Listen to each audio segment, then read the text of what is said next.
Então, sente-se à mesa e vamos tomar um café com ele. Deus e levou para a terra de Siná, para a casa dos seus deuses. E ele trouxe os vasos para a casa do tesouro dos seus deuses. E o rei disse a Aspenaz, mestre dos eunucos, que trouxesse alguns filhos de Israel e da semente do rei e dos príncipes, jovens em que não encontrassem defeito, porém bem favorecidos, habilidosos em toda sabedoria, instruídos no conhecimento e conhecedores da ciência, e tais tivessem habilidade para estar no palácio do rei, e aqueles a quem poderiam ensinar as letras e língua dos caldeus. E o rei determinou para eles a provisão diária de alimento do rei, e do vinho e da bebida. Assim seriam alimentados por 3 anos, para que no fim deste pudesse estar diante do rei. Ora, entre esses estavam os filhos de Judá, Daniel, Ananias, Misael e Azarias, a quem o príncipe dos eunucos deu nomes, pois ele deu a Daniel nome Beltesazar, a Ananias Sadraque, a Misaías Mesaque e a Azarias Abdinego. Porém Daniel propôs no seu coração que não se contaminaria com a porção do alimento do rei, nem com o vinho que ele bebia. E então pediu ao príncipe dos eunucos que ele não se contaminasse. Depois a gente continua aqui nos próximos versículos. Mas a gente pode ver nessa história algo muito interessante. Deus, por causa da desobediência do povo de Judá, Deus entrega o povo ao rei. Deus entrega o povo ao rei Nabucodonosor. Deus entrega esse reinado a Nabucodonosor. Então esse povo vai ser levado escravo porque Deus assim determinou. E quando esse povo é tirado dessa terra, é tirado também dele todos os seus utensílios de culto. Então, além deles saírem da terra dela, todos deles, até os utensílios de culto, é levado para a casa dos deuses de Nabucodonosor. Então, ele pede para ser escolhido entre aquele povo jovens para ser treinados naquele reino. Por que ele escolheu jovens? A gente fica pensando, por que não escolheu os mais dotados de inteligência, os adultos, que já tinha toda a ciência estabelecida? Não. Eles pegaram os mais jovens, porque ali são pessoas que são capazes de ser moldado segundo o padrão daquele reinado.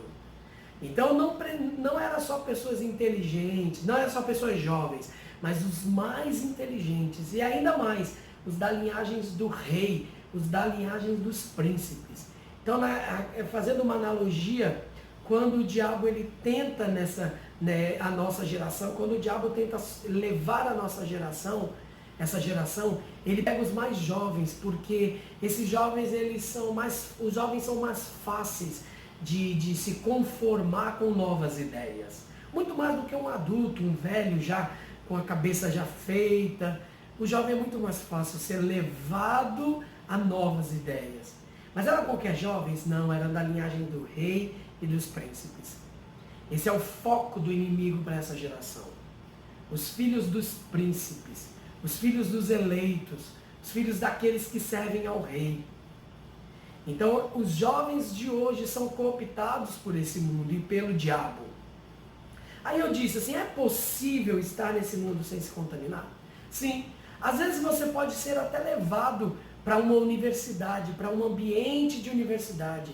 Você pode ser até levado para um ambiente de trabalho, onde muitas vezes nesse trabalho são pessoas totalmente que não condiz com a palavra do Senhor, que não condiz com aquele ambiente onde você está acostumado.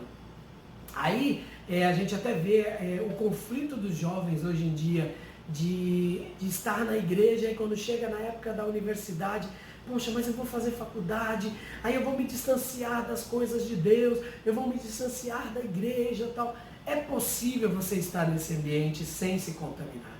É possível você passar por todos esses lugares sem se contaminar. Basta você tomar uma decisão.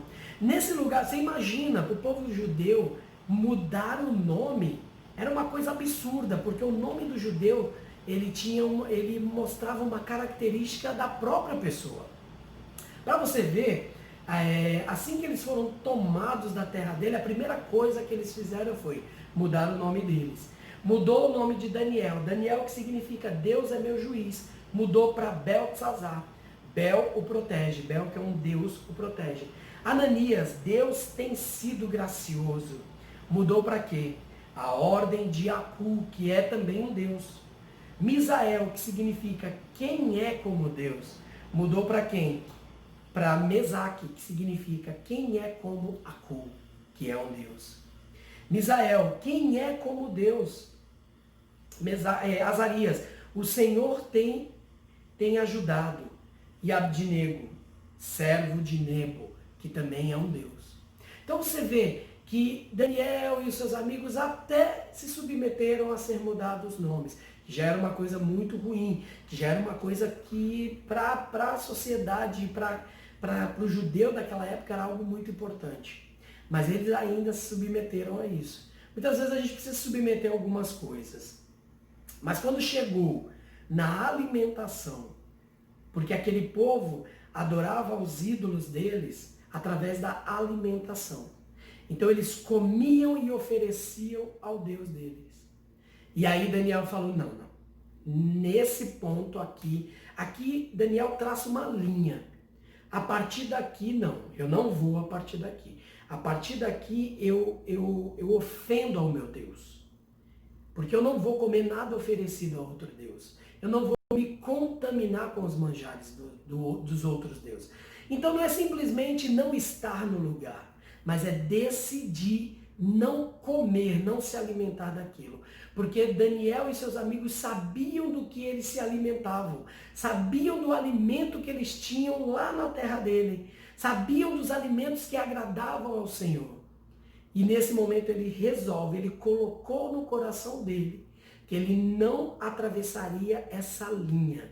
Então existe uma linha. Então quando eu estou me relacionando com o mundo, com as pessoas, com os ambientes, existe uma linha.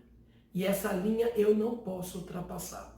Então é possível, porque Jesus ele mesmo fala lá em João 17, que quando Jesus ele faz a oração, né?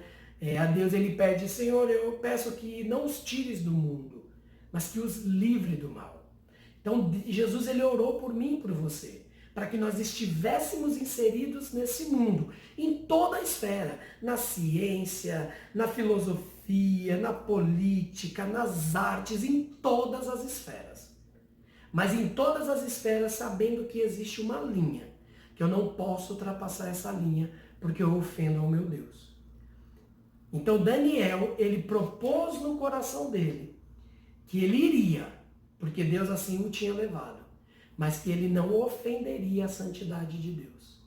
Então que eu e você possamos ter essa consciência de que nós podemos estar em qualquer lugar, exercendo qualquer função, mas existe uma linha onde eu preciso olhar para ela e dizer, daqui eu não passo, porque a partir daqui eu ofendo meu Deus.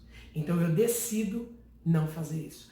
E quando ele decidiu, o que aconteceu? Deus honrou ele, porque automaticamente o eunuco ofereceu o alimento que ele pediu, as verduras e a água que ele pediu, e no final de tudo lá, eles eram os melhores, mais do que os outros que tinham comido tudo que ele tinha oferecido.